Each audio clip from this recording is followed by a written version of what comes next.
Canada has one of the highest rates of multiple sclerosis in the world, with an estimated 90,000 Canadians currently living with the disease.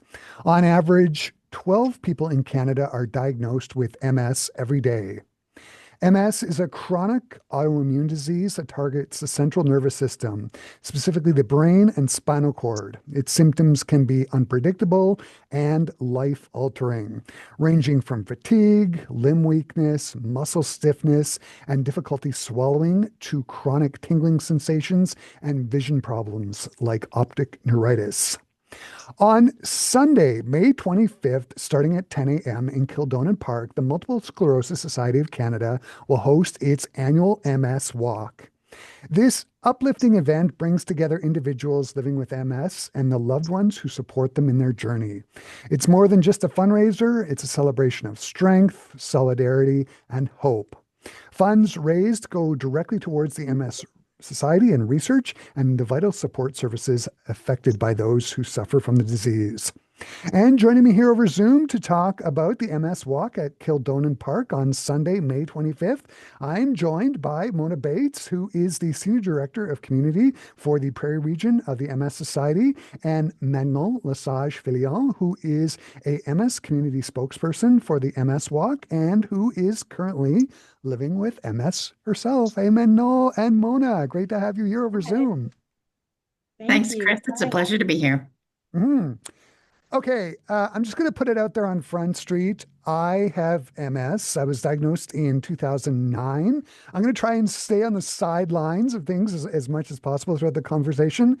But I'll start out by getting you both to answer this question.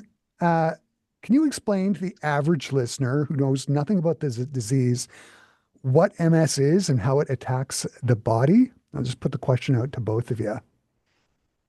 Manon, I maybe I'll. I can maybe start. Mm, Through research and through speaking with my MS doctor, it's basically your immune system that's attacking your own body. It's damaging the myelin sheath, so that's like um something that protects your nerves, your nerve system, and your immune system is basically attacking that and damaging that, which in case causes symptoms like the tingling, and it can cause vision problems or numbness and other symptoms.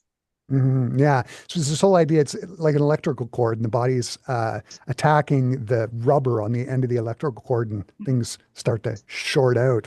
hmm Um, can Manon, maybe I'll get you to just talk about your journey. When were you diagnosed with MS? And can you talk about how it affects you on a daily basis? Yeah, for sure. So I was diagnosed in June of 2023, but my symptoms actually started in the summer of 2018. So Mm, I noticed numbness in my right hand and it wasn't going away. I thought maybe it was just a pinched nerve, so I saw a chiropractor, physio. Um, and when that didn't help, my doctor ran some blood work. I did a nerve test to see if it was a pinched nerve, and nothing came of that. And that's when I started seeing a neurologist.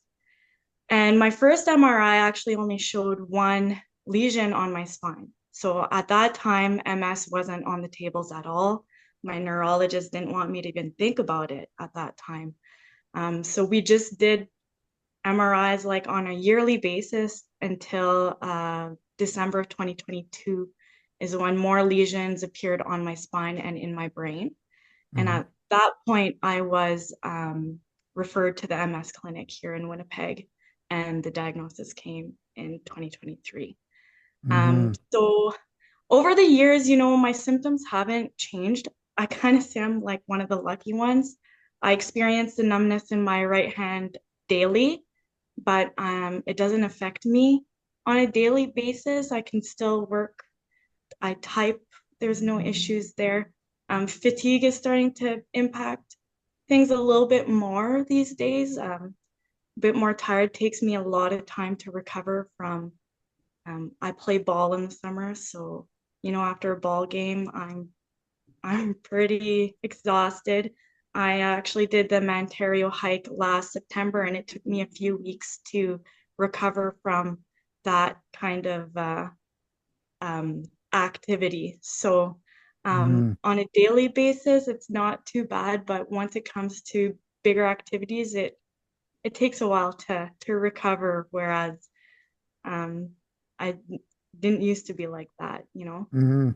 Manon, out of curiosity, has your neurologist showed you the pictures of the lesions, what they look like on the MRI? Yeah, Can you yeah, can you I've explain seen that them, to our and listeners? it's quite clear the spots. And he's even showed me one of the lesions that I have. He's like, that is a clear MS lesion. Like it's one that most people have. So it's interesting to just see those images and how Mm, clear the lesions are on the images.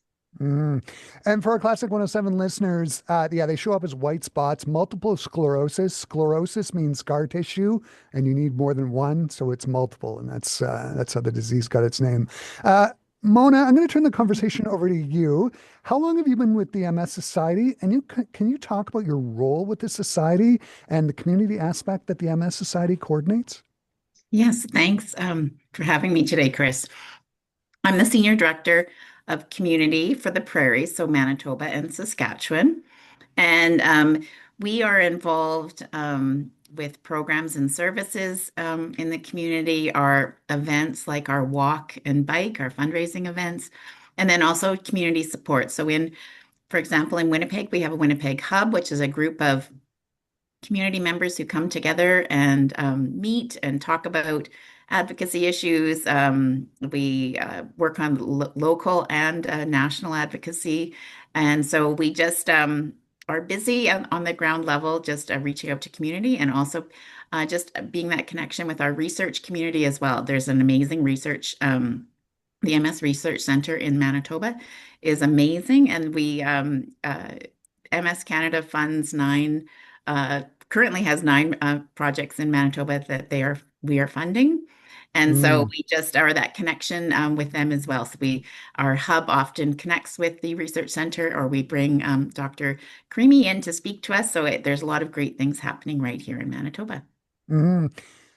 Can you talk about the walk? Like, once the walk is done, and after like the 25th or 26th, how early do you have to start planning for the next walk? And can you talk about some of the logistical things that need to be taken care of sooner rather than later?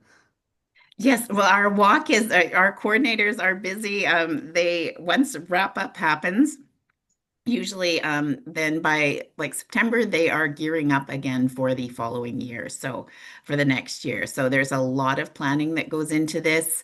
And Manon would know because she's on the committee, so she can probably speak to that as well. But there's a lot of meetings and planning and just engagement with community throughout and getting ready for the next season to make sure that we offer the very best experience for our community members. Mhm. Uh, can you talk about how funds are raised and just the whole idea of registering for the walk? And how, like, if somebody registers for the walk, how do they go about raising money? And can you also talk about some of the tiers that or goals that people have for funds raised? Yes. So you can register at www.mscanada.ca, and we have our events page there. And with the tiers, you can get everything from a t-shirt to a water bottle. We also have a special t-shirt for those who live with MS. There's no funds required for that, but you can request to have a t-shirt that says "I live with MS." And but that is not something that you have to get, but it's just an option just to in case you have family and friends there who are supporting you. So and yeah, so we have the t-shirts are the first level, and then you can get a water bottle. And you can also get a sweater if you raise 2,000 or more. Did you want a breakdown of all the No, numbers? no. Okay. But just like, okay, so I've registered for the walk. How are the actual funds raised? Is it through pledges or is it like, how does that work? Yeah, so the community goes out, and if a person registers for the walk, then they can either put a walk team together and collectively they raise money, or you can but you're still also individually raising money, or you can be an individual that registers and you send it out to family and friends. And I know some people have fundraising events to help raise money for their walk. And so there's some neat activities that happen. They have barbecues or raffles and things like that. So I don't know, Manon, if you want to add anything to that. Yeah, well, I share my fund link through Facebook and Instagram, so that's mainly how I'm fundraising. Um, I have my team name is Manon and Crew, so I have my family and friends that I've registered under my name, and I kind of take care of their. You can choose to take care of their donation page also, so they're Mm, not getting all the emails, but I get them all, and I can thank the donors that way. But yeah, I just raise through social media, and I share my link through social media, or I'll share it at work mm, on our group page that we have, and that's how I've been able to collect funds for the walk. mm. Yeah, yeah. And people can donate as they Mhm. see fit. Mhm. Uh, I've done the MS Walk for a few years. It's always a big party atmosphere. Uh, Mona, what's it like from behind the scenes? Are you, is that must be obviously planned, right? You're just trying to get this upbeat party atmosphere happening at the walk, right? You know, we do, but it also just happens very organically when everybody comes together. There's such a sense of community, and people see each other year over year, so they just get excited to see each other. So we definitely try to facilitate that. We always have wonderful sponsors, so they get involved as well. So it's just, it happens, but it also is something that we think about, and we just try to make sure that we create an experience that is accessible and also just, a time for people to come together. And usually the weather's nice Mm, when we have the event, so that usually works out good as well. mm. Manon, when you go to the walks, what are you always most impressed by, or what surprises you when you take part in the walk? The amount of people, there's Mm, always a great crowd, and they have activities for the kids there too, which makes it, I have two boys, so they enjoy playing with the activities and doing the activities that they have there for the kids. So it's enjoyable for everyone. The photo booth, it's always fun to have those kind of things at an event, and it makes, everything a little more upbeat and fun. mm, mm. Mona, can you talk about the distances of the walk that people can participate in? And I understand that this year there is a new distance. Can you talk about that and why that was chosen? Yes. So we have our standard 4 kilometer and 2 kilometer walk out at Kildonan Park. And this year we've added 1 kilometer. So as I talked about before, accessibility is really important to us, and we want all members of our community to be able to participate. So by adding that 1 kilometer route, it Mm, allows people who just, might not be able to do the full 2 or 4 kilometer a loop to be able to still participate and have their family there with them and have that sense of belonging. mm. I know that a lot of MS patients have weakness in their legs, so it just makes perfect sense. Yeah. Mm. Uh, so Mona, the money that's raised for the walk, what happens on the following Monday with those funds? I mean, some of it will go to research, but the MS Society is so much more than the research. It's a valuable resource and tool for MS patients as well, right? It is, yes. We have a number of programs and services. One popular grant that we have is the Quality of Life Grant, where persons living with MS can apply for up to $1,000 per year. There is an income threshold, but they can apply for $1,000 to get like mobility aids, just supports to help them with their living with MS. We also have programs like Time at Home, which is an online wellness exercise program where participants can join and take advantage of that. And then Mm, we fund NeuroSask, which is another exercise program that is done virtually. And we have in-person and online peer support groups and one-to-one peer support, mentoring if people want it. So there's a number of different avenues where people can connect and feel supported.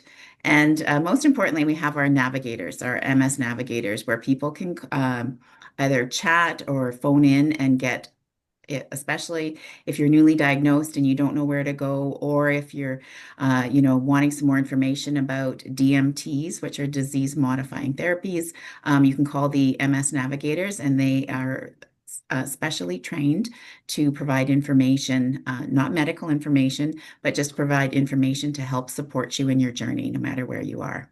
Oh, fantastic.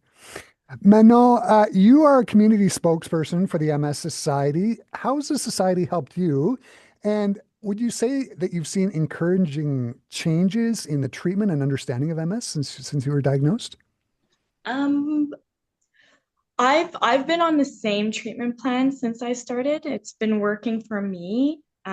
So I haven't looked into anything beyond what I've been taking. But from what I've heard from other people, there's way more options now with the research that has been done.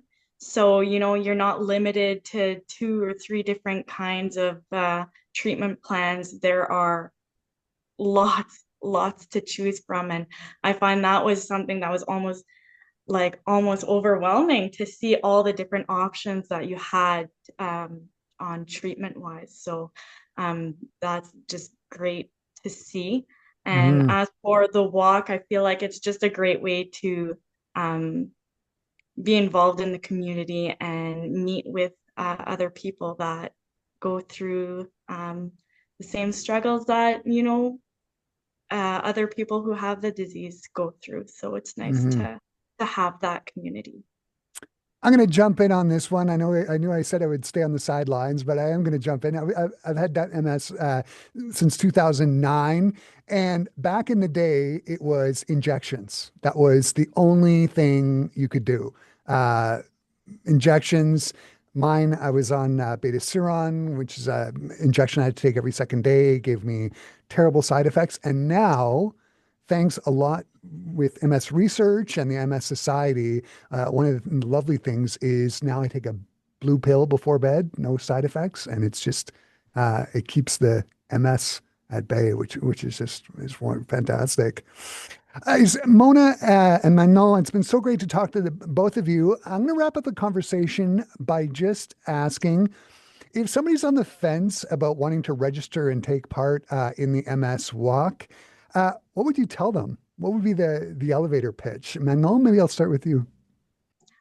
So for me, it's more of just a why wouldn't you? Why not sign up and register? When I was first diagnosed and I started telling people that I had MS, it was remarkable how many people told me, "Oh, I know someone who has it," or "My friend's dad has it," or it seems like everyone's linked in some way. Mm, So why not support this community and why not come for a beautiful walk in a beautiful park to mm, help people with this disease? yeah. And Mona, how about you? I don't think I can top Manon. That was excellent, Manon. But I will just say that, Canada has among the highest rates of MS in the world. And with 90,000 Canadians living with it, if you come out, you will probably see someone that you know. And it is Mm, just so, and it makes the community and the lived experience community feel so supported when they see community members rallying around them, even if they don't know you, just to be there to support and cheer them on, especially when they're wearing their special shirts that identify them as living with MS, and it has such a positive. It makes you feel so positive, but it also just creates such a positive day, and it's just a way to give back to community and just to be a part of community. So it's a fun day. There's lots of activities for kids. There's stations where they can come and do activities, and and there's food afterwards, and just people have a really good time. So I just encourage people to come out, and you also get some exercise. So yeah, it's a win-win. yeah, absolutely. very positive atmosphere too, which is fantastic. Mona and Manal, this has been really wonderful to talk to the both of you today. Thanks so much for taking the time to sit down and chat with me. It's been great. Thank you, Chris. This was really a great conversation. Mm. Thanks. For, Thank you so much. Thank you. For our Classic 107 listeners, the 2025 MS Walk takes place on Sunday, May 25th at Kildonan Park. Check-in time is 10 a.m. with step off time happening at 11 a.m. For more details, visit msspwalk.donordrive.com or go to classic107.com. I've embedded a direct link to the MS Society's Walks website that you can find embedded in the article that's up there now. Mona and Manon, thanks again.